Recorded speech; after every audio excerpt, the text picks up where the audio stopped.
siempre se debe entender que el saber es un conocimiento inconcluso que da posibilidades a crear y a agregar cosas innovadoras.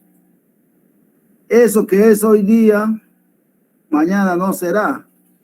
Por eso el saber es relativo y está en permanente construcción. El constructivismo señala eso.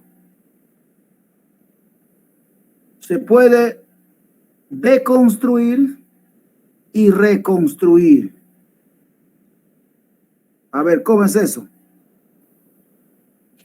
Todo saber se construye y se reconstruye nuevamente. Cuando hay descubrimientos, profesor, por ejemplo, sobre, a ver, hay hipótesis, ¿no? Actualmente una serie de hipótesis, pero esas hipótesis muchas veces cambian a lo largo del tiempo conforme los descubrimientos que uno va haciendo. Por ejemplo, ¿no? La antigüedad de la humanidad. Ya. Cada año se encuentran nuevas culturas, ¿no? Entonces ahí como que una teoría derriba a otra teoría, entonces ahí como que se cambia, ¿no? Va cambiando, se va reestructurando. Eso se llama paradigma. Se llama paradigma cuando el cambio de un saber va siendo reemplazado por otro y en su contexto tiene otro sentido. Eso es cuando en las revoluciones científicas un conocimiento es reemplazado por otros conocimientos. ¿Eso qué quieres decir? Ajá. Para ello es permanente una reconstrucción. Ya, esa es una primera idea. La segunda idea es de que el conocimiento, el abordaje lineal de la realidad y análisis de las interrelaciones de las partes múltiples dan sentidos distintos en horizontes temporalmente limitados. ¿Qué quiere decir esto?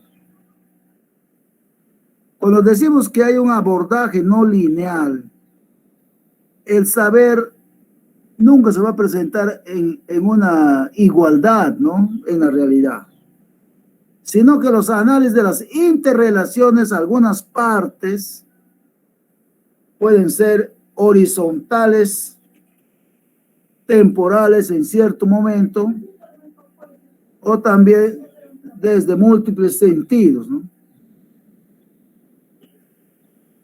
La realidad puede sufrir transformaciones y cambios bruscos que afectan a todos sus componentes sin perder la unidad, la identidad, la autonomía de las partes y el sentido global del sistema. Esto es lo que estamos hablando. Son claves para comprender el pensamiento complejo.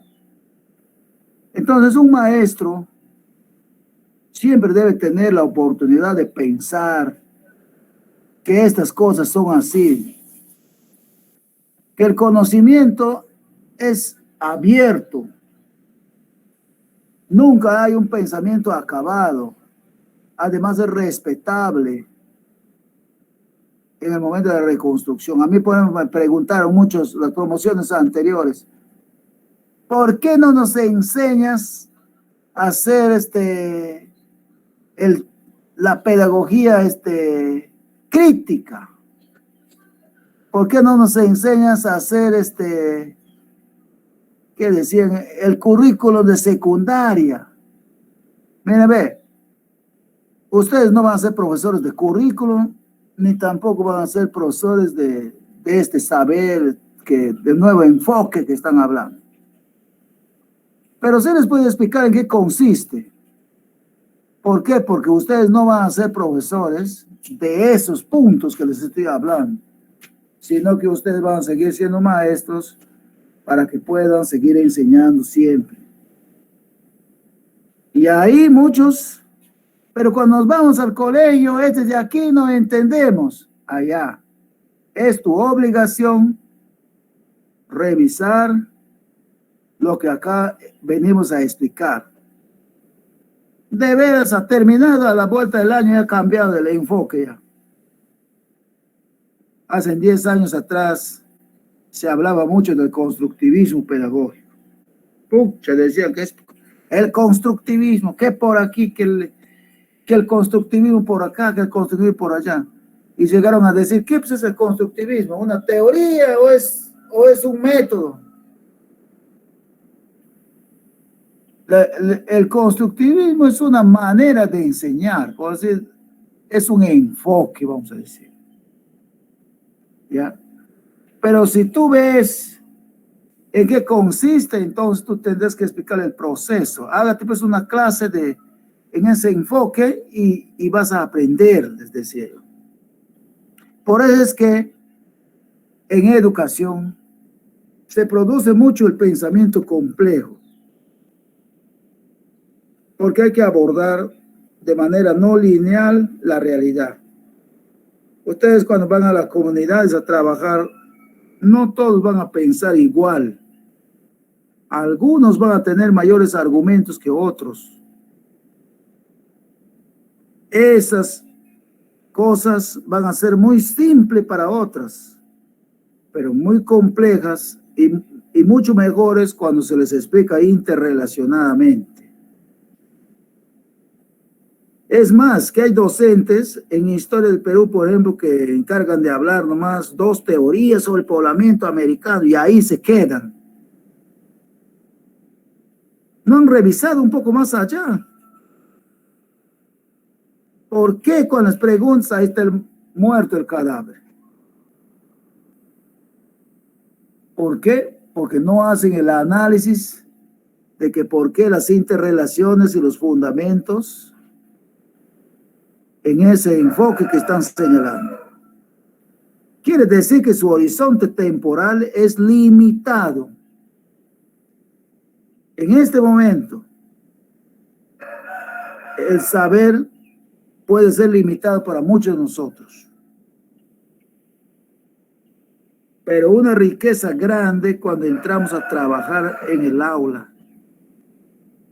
Porque hay que entender también que lo que estamos hablando puede tener sufrir transformaciones y cambios. Y no por eso vamos a decir que estoy haciendo mal. Autonomía de las partes, cuando quiere decir que nunca hay que dejar hay que olvidar el fondo, lo fundamental de lo particular. Eso es lo que aquí en el pensamiento complejo lo que importa es que el saber nunca debemos perder de lo fundamental y lo particular. Por ejemplo, lo fundamental es el conocimiento de la realidad señalada por la filosofía. Y lo particular es la ciencia, que forma parte del saber general. Por ejemplo, la historia, la antropología. Pero esas dos no son ciencias solamente de las ciencias sociales. Ahí se señala muy bien ciencias sociales, se dice. ¿Ve?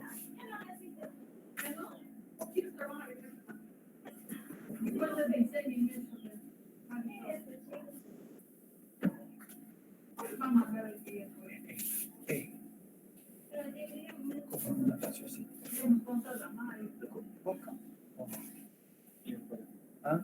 Pero ella se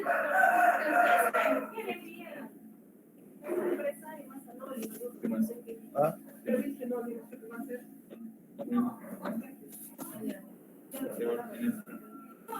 ¿Ah? Claro, rico. ¿Ah?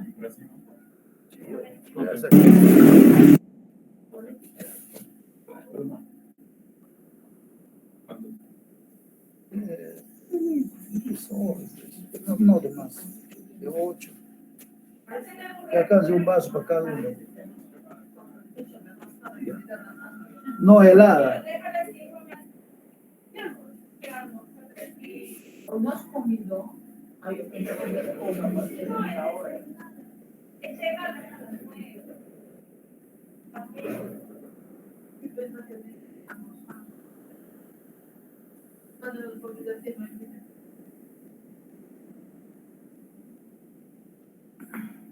La realidad puede sufrir transformaciones y cambios bruscos.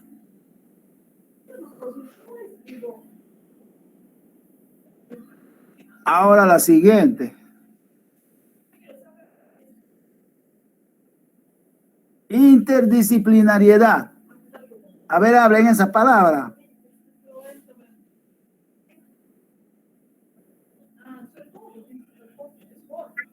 Interdisciplinaridad. ¿Cómo? Interdisciplinariedad. Interdisciplinariedad. Interdisciplinario. Coach, de sacarle su lengua a mí. Yo dije primero. Interdisciplinario. Interdisciplinariedad. Interdisciplinariedad. A ver. Pronuncien bien. Interdisciplinariedad. Interdisciplinariedad. Interdisciplinariedad. No pronuncien rápido, si no pueden hablar, esa es la clave. Lean. Interdisciplinariedad. Interdisciplinariedad. Interdisciplinaridad. A ver, cierren su micrófono, ahí escucho los hijitos que están gritando. Ya. Interdisciplinariedad significa, es una categoría organizacional en el conocimiento. ¿Por qué organizacional? ¿Por qué es organizacional? Porque es una disciplina que concentra aportes. Ahí está la palabra. Concentra aportes.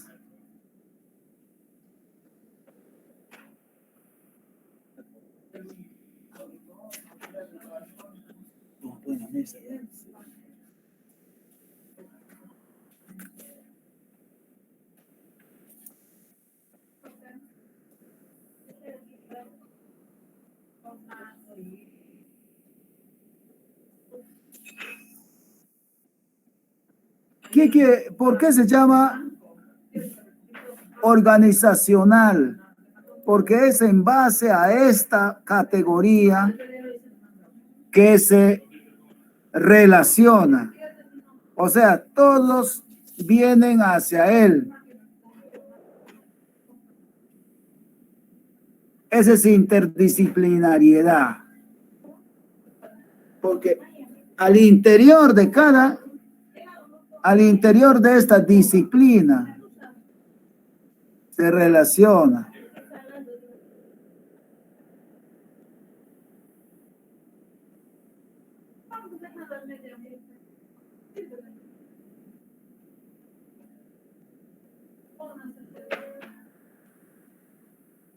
Ya.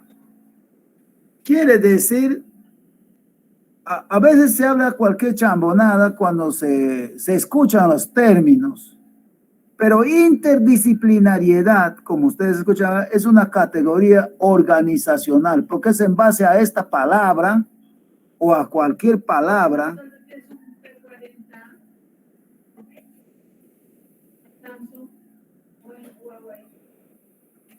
porque es en base a esta palabra que se concentra en el aporte de varias disciplinas. Ahí está, ve.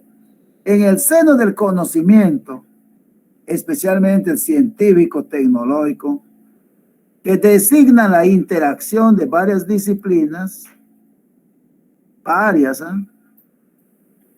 para transformar los conceptos. Quiere decir que cuando se habla, por ejemplo, de educación intercultural, por decir, ¿no? Cuando se habla, por ejemplo, de educación intercultural, por decir, ya el concepto de intercultura va a cambiar, porque la interculturalidad como tal está organizando los aportes. ¿Cuáles aportes? De varias disciplinas. Por ejemplo, interculturalidad, interculturalidad antropológica, interculturalidad educativa, interculturalidad ciudadana, ya, de tal manera que la palabra interdisciplinariedad va a revertir otros conceptos que lo que en su origen, solamente por haber organizado varios saberes. Ustedes están viendo transformar conceptos, enfoques y metodologías, ¿ve? Ya no va a ser igual. Entonces muchos piensan que cuando se habla, por ejemplo, de historia, no se puede hablar de política, no se puede hablar de economía, no se puede hablar de psicología, no se puede hablar de idiomas, de lingüística. He ahí el concepto. Dos conceptos hay: cooperan e intercambian.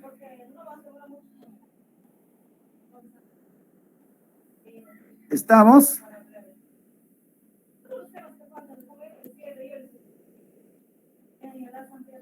Cooperan e intercambian.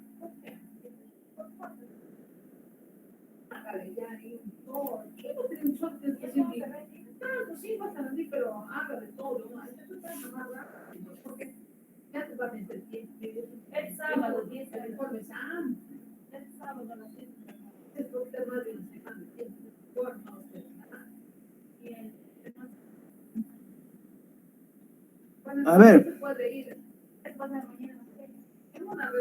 miren esta palabrita, lo que fundamenta. Cuando hablo yo de interdisciplinariedad,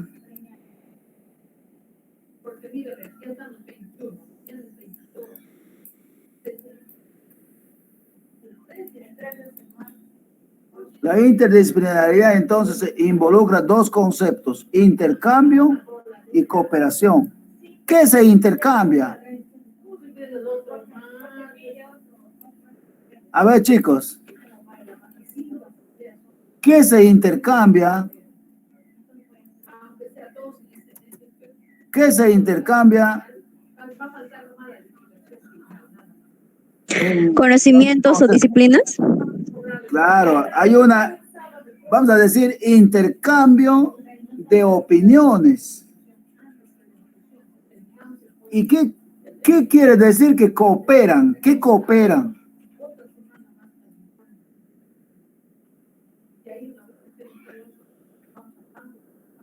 ¿En qué sentido la interdisciplinariedad cooperaría? Ahí ya terminamos nuestra interdisciplinariedad. ¿Ve? Las interdisciplinas cooperan, pero hay un intercambio,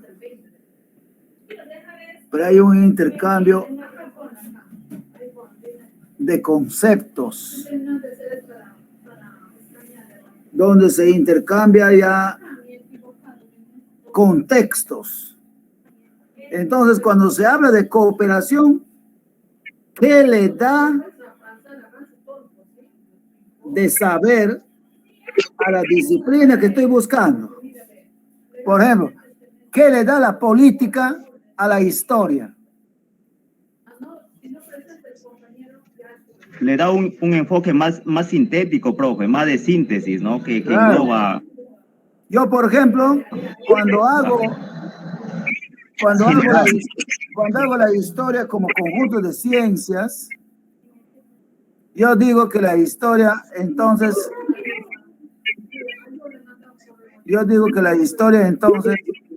le da,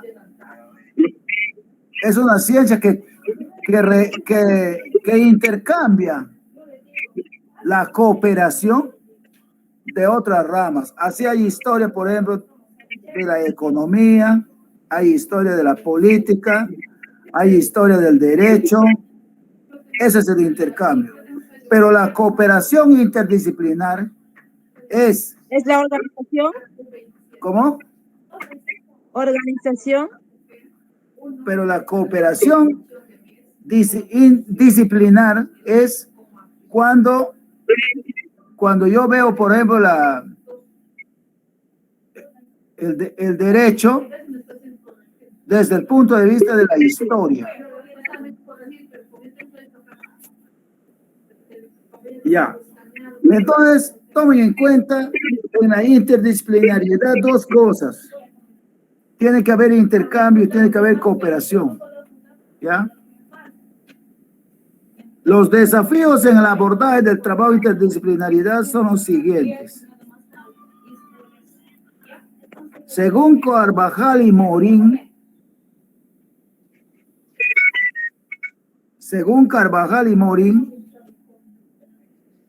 los principales desafíos en el abordaje del trabajo interdisciplinario son el lenguaje, el egocentrismo intelectual, la estructura del procedimiento. Entonces, mucho hay que tomar en cuenta cómo lo dicen las personas. El egocentrismo intelectual, ¿a qué se refiere? A nuestro punto de vista, que no debe variar. Lo que queremos que la ciencia vaya por donde yo pienso. Sin embargo, el trabajo interdisciplinar debe buscar la estructura y el procedimiento también. ¿Qué es una estructura? La manera de cómo se contextualiza, cómo se define. Y los procedimientos a la manera de cómo se tiene que hacer o desarrollar ese saber. Bueno, acá es un poco medio, por eso se llama cooperación interdisciplinar, pero tiene que haber intercambio y cooperación. No es igual el intercambio.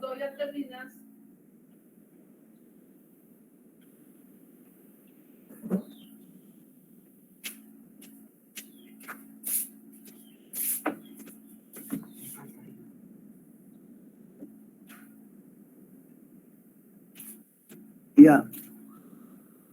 Entonces, estos conceptos son muy buenos para entender. ¿Por qué el currículo el modelo curricular es interdisciplinar? El currículo es interdisciplinar porque recoge, organiza áreas, conceptos y enfoques. Produce cooperación entre disciplinas e intercambia saberes también con otros campos. Bien. Acuérdense muy bien, los desafíos es el lenguaje, que hay que usar un lenguaje apropiado. A veces, en el inglés, por ejemplo, los conceptos son distintos que en el castellano. Y por eso a veces requieren de traductores muy formales. El egocentrismo intelectual tiene que ver con las ideas que yo tengo, que no quiero que cambien. A veces algunas disciplinas no quieren prestar esos conceptos. Y el otro tema es la estructura y los procedimientos de cómo se tiene que trabajar. Bueno, la interdisciplinaridad tiene todo eso. Les estoy haciendo con gráficos para que ustedes puedan tener y manejar estos conceptos. Ya. También se ha mencionado el diálogo de saberes.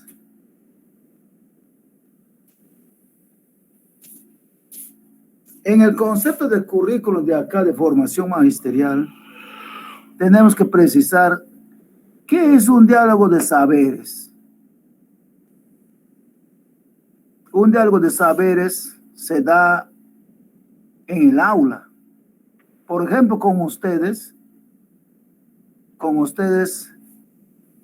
yo necesito saber cómo piensan cada uno de ustedes, de dónde proceden, cómo son sus conocimientos. ¿Ve? No es igual. Por eso en el diálogo de saberes, algo queriéndome decir los muchachos que forman parte, por ejemplo, de la sierra, hablarán una cosa frente a un tema, pero habrá otras palabras que entienden de otra manera. Entonces, eso es lo que se produce en educación. ¿Qué es un diálogo de saber? Es un conocimiento en sus diferentes paradigmas y contextos. Por ejemplo, método para un pedagogo es casi como quien decir una estrategia. Pero método para un tecnólogo es usar una técnica. Para un doctor, por ejemplo, de medicina, el método tiene otro sentido. Entonces, esos saberes tienen que ser comprendidos, pues, porque la gente que vive en esta región tiene una riqueza. ¿Por qué? Porque tiene que afirmar su identidad cultural, tiene que reconocer sus estilos de vida, su convivencia humana de la casa común o propio. Él me tiene que transmitir esto. ¿Y cómo lo voy a conocer yo? Si no fomento ese espacio a mis alumnos. Y bueno, y ese chisme, ¿para qué me va a servir? No es un chisme. En educación tiene un saber. Con eso voy a promover una educación que origine cambios fundamentales en las formas de vida. Yo hablándole bien en su idioma, sus desafíos, voy a permitirme lograr algunas cosas que él desea. Eso significa entonces, para eso se producen los diálogos de saberes, para promover una educación que origine cambios en las formas de vida. De repente muchas palabras no son comprendidas por la gente, ¿no? Por ejemplo, la gente que viene de la sierra o la gente de la costa no puede sacar de su cabeza cómo vive la gente de la selva. Nosotros tenemos la cantidad de tierras para producir, pero la gente de la sierra se desespera y no sale nunca de su chacra por no dejar sus tierras y por alocarse para producir, porque en su realidad no ha visto ese contexto.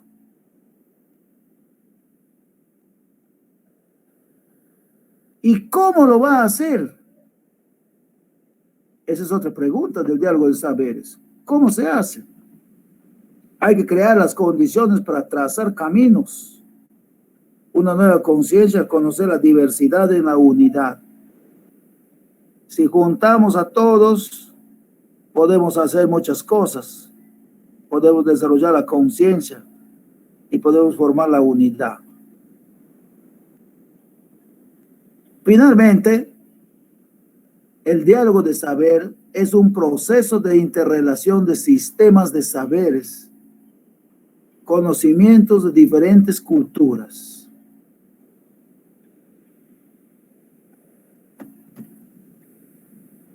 Otra palabra.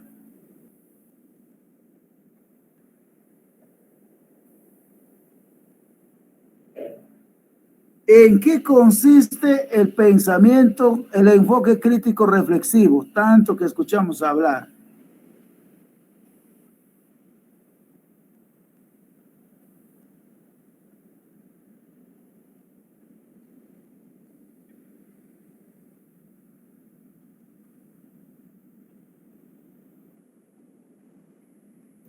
Profesor, cuando el estudiante analiza la problemática con pensamiento crítico.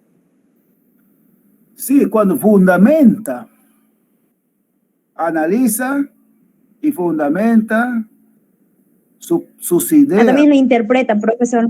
Claro, tiene que interpretarlo. Tiene que interpretarlo y fundamentarlo con sus propias palabras, sus propias ideas. Es decir, se producen los siguientes procesos. ¿Ve? A ver.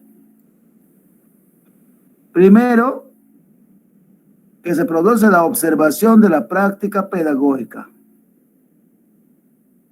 A ver, no, de acá vamos a comenzar. La pregunta era, ¿qué es un enfoque crítico reflexivo? El enfoque crítico es un diálogo reflexivo, mediante el cual se realiza la deconstrucción por el propio docente. ¿Qué es deconstruir? Por ejemplo, yo hice mi clase y empiezo a deconstruir, a explicar parte por parte lo que yo hice. Ese es deconstruir. Deconstruyo todo lo que yo he visto, lo que yo he desarrollado. Esta es la primera aproximación al desarrollo del saber. Luego hago un diálogo reflexivo deconstruido, eso que yo he escrito y redactado. Es una deconstrucción propia. Luego, la producción del saber pedagógico, empiezo a buscar la forma de construir nuevos significados. Y finalmente se produce la transformación de la práctica reconstructiva. Entonces, eso que hemos visto nosotros, que inicia con la observación de la práctica del estudiante, luego le empiezo a explicar, a deconstruir lo que ha hecho en su práctica. Finalmente, dialogo con él para ver si su deconstrucción ha sido efectiva. Luego le pregunto, ¿tú crees que has hecho adecuadamente? Entonces produjo el saber, pero ¿cómo crees tú que hubiese sido? Ahí empieza a decirte él. Esto hubiese sido de esta manera, si no hubiese sido esto, yo lo hubiese hecho de esta forma. Y luego, después que ya escuché todo lo que ha hecho y todo lo que hemos puesto de acuerdo, empiezo a redactar que la transformación de la práctica reconstructiva debemos hacerlo así, así, así, así en adelante. Ya, este es el proceso mediante el enfoque crítico que podemos hacer de un saber. Y eso quiere decir que el conocimiento pedagógico se construye y que la práctica pedagógica contiene supuestos, conocimientos. Es indispensable empezar a explicar es lo que hice. La reflexión crítica es fuente de saberes pedagógicos. En el nivel 1 está la reflexión sobre la aplicación estratégica, habilidades y conocimientos. Eso es cuando yo hago mi clase, por ejemplo. Empiezo a reflexionar cómo pues he hecho mi clase. Luego empiezo a reflexionar sobre los supuestos y las estrategias que yo he empleado. Y finalmente, reflexiono sobre criterios éticos y morales de la práctica pedagógica. Pues me habrán comprendido los muchachos. ¿Qué creen que han de haber estado pensando mientras yo estoy hablando de la deconstrucción? ¿Son justos? ¿Se adecuan a los aspectos morales de sus demás compañeros? ¿Apoyan entre ellos? Entonces, en el trabajo de aula, entonces, todas esas cosas se puede hacer bajo el enfoque crítico reflexivo.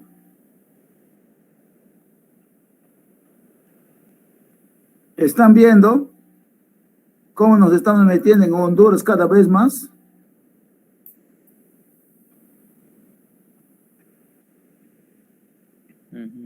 Finalmente, ¿qué es el aprendizaje situado?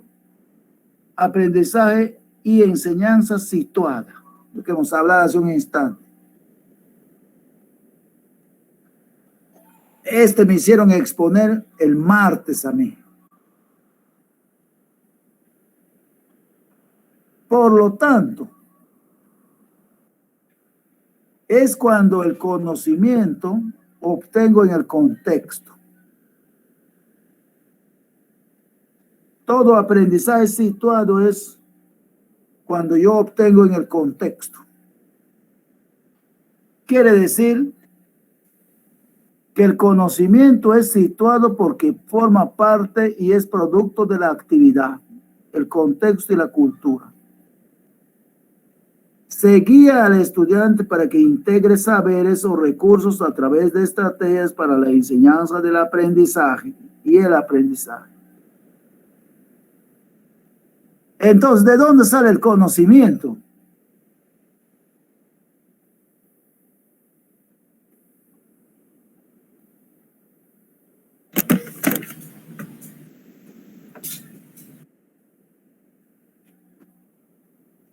A ver, muchachos, ¿de dónde sale el conocimiento entonces en el aprendizaje y enseñanza? De una realidad observada. De los saberes.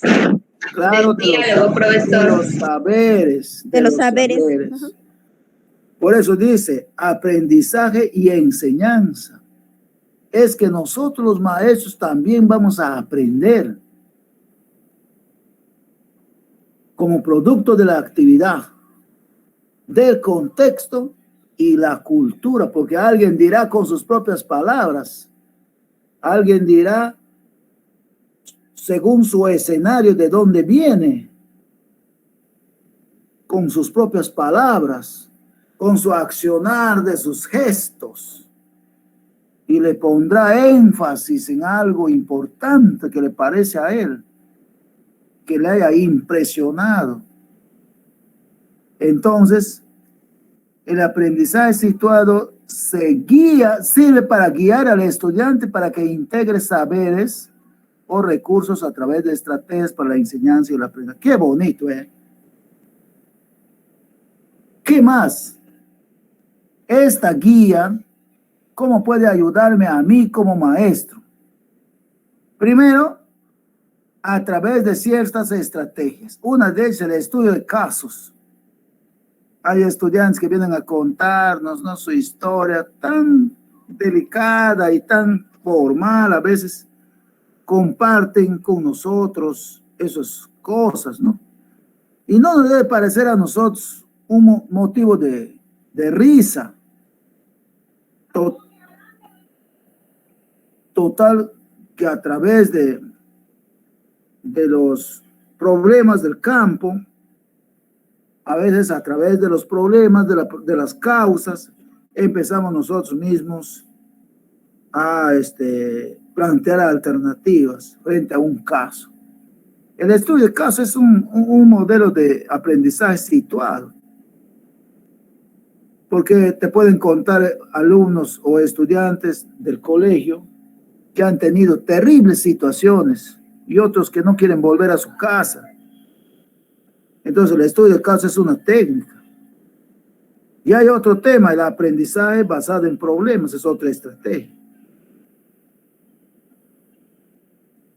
Plantean el problema, la pregunta es ¿y cómo lo vamos a realizar?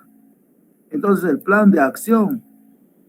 Los docentes facilitadores o guías en el proceso, ¿qué te pueden decir? Entonces el aprendizaje basado en problemas es un problema que tú le puedes plantear, y en el grupo se puede buscar también algunas alternativas de acción para desarrollarlo y buscar una solución. En el método de proyecto sí está más claro. Un problema surge de una necesidad. Un proyecto surge de esa necesidad y buscas mejorarla. Por eso es que tenemos que implementar el proyecto para mejorarlo. Ya. Estos son tres casos de estrategias para plantear la solución o guías en el aprendizaje y enseñanza situada. Interesante.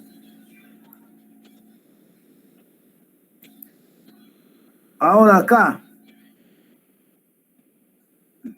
¿cuáles son los componentes curriculares acá en este caso?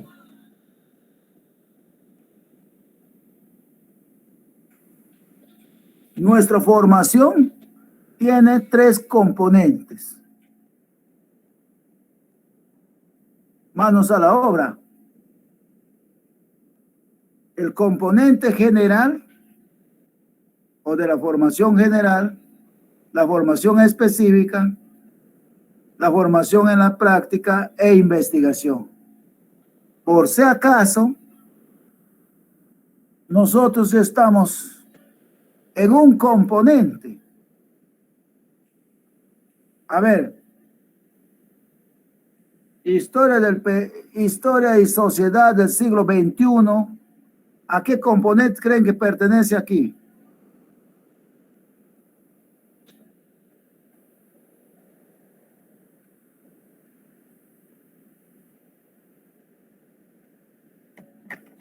Formación general, profesor.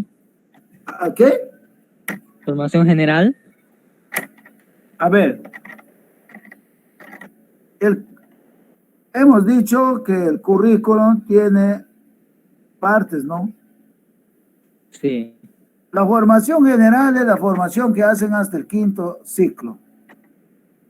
O sea, cursos que llevan en inicial también llevan en secundaria. Esa es formación general. Y formación específica. Ay.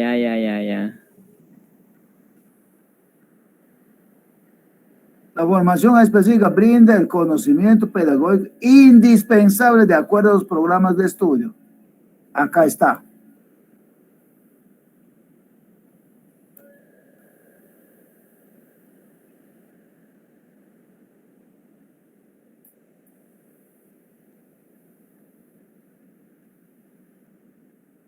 ¿Acaban de entenderlo?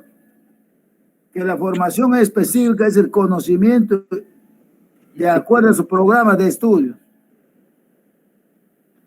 De acuerdo a la carrera que hemos elegido, De profesor. acuerdo a la carrera.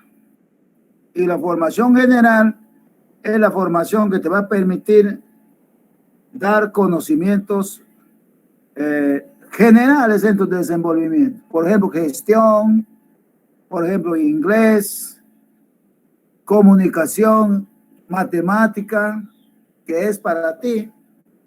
En cambio, lo que tú sí necesitas para EBR es aprenderme todas las ciencias sociales y toda formación cívica y ciudadana. Todo lo que corresponde a ciudadanía. Ahí sí.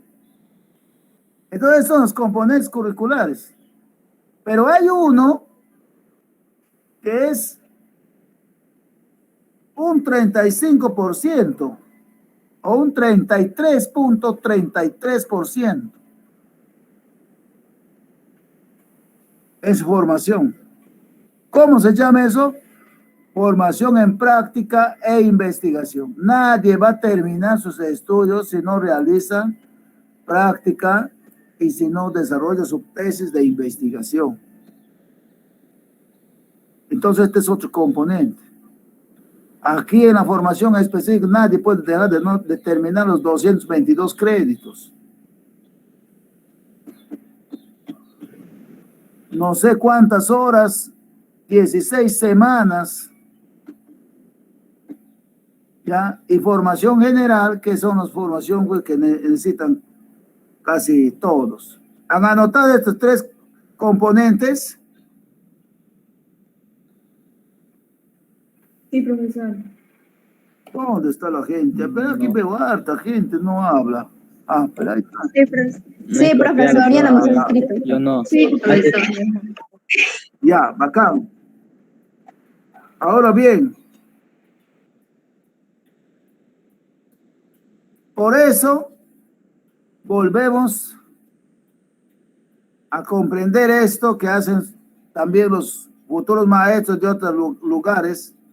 Cuando se habla de un diseño curricular interdisciplinario, están diciendo de que hay distintas disciplinas en el tema educativo, enfocadas en el ámbito educativo, puestas en el diálogo, que potencian la formación integral de los estudiantes.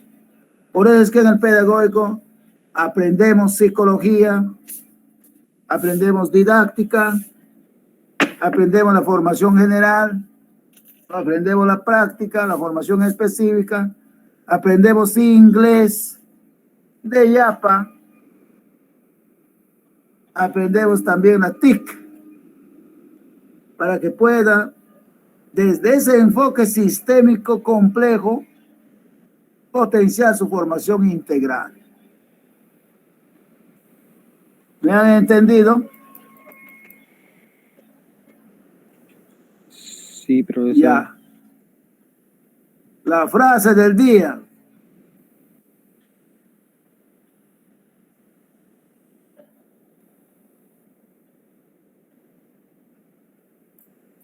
La frase del día.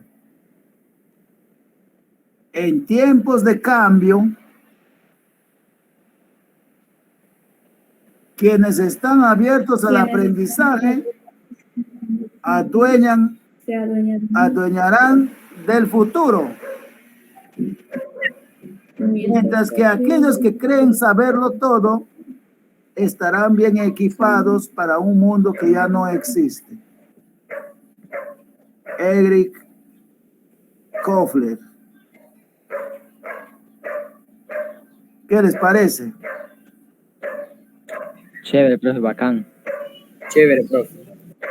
Muy inspirador, profesor.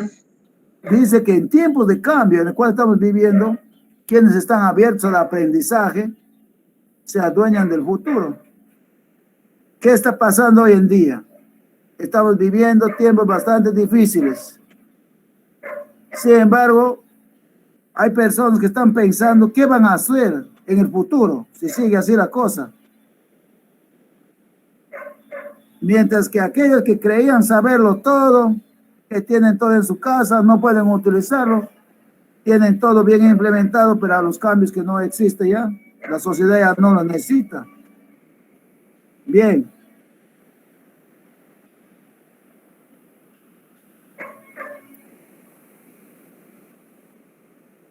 Profesor, ¿puedes pasarnos al grupo esta diapositiva? ¿Ah? ¿Puedes Sí, profesor, pasarnos puede. al grupo estas diapositivas, por favor? Claro, voy a mandar al WhatsApp general. Ya. Ya, profesor, Ya. gracias.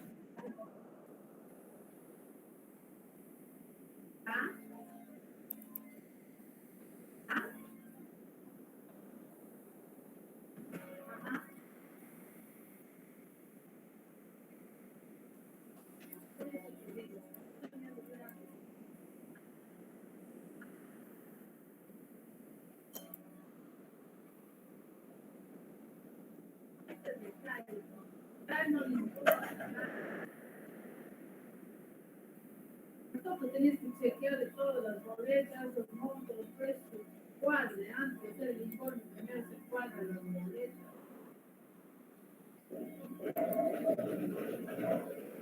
Tienes la otra, pero es no rendir nada, tienes que rendir sí o sí.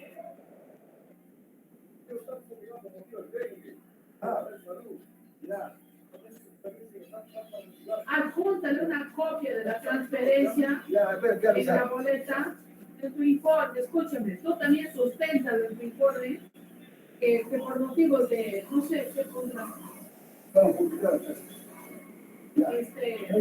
Sustenta lo que la boleta les han entregado en mayo porque el proveedor, no sé qué pondrás ahí. ¿Qué se sustenta con el contador? Llegó. Ponte una nota aclaratoria ahí en tu informe, tal boleta, en la descripción del informe tienes que poner que a ti te entregó el capacitador técnico a tu tiempo. Tú mismo sustenta el informe. Claro, no te quedes callada, porque si no a ti solo te va a caer la aguantada. Es como que él se hubiera entregado a su tiempo. No, ya no sé si el capacitador que no patria pues el responsable. Todo bien cerrado, Gloria. Ah, pero- Ahí quedamos. Fíjate. Ya listo, gracias. Ahí nos quedamos. Ya.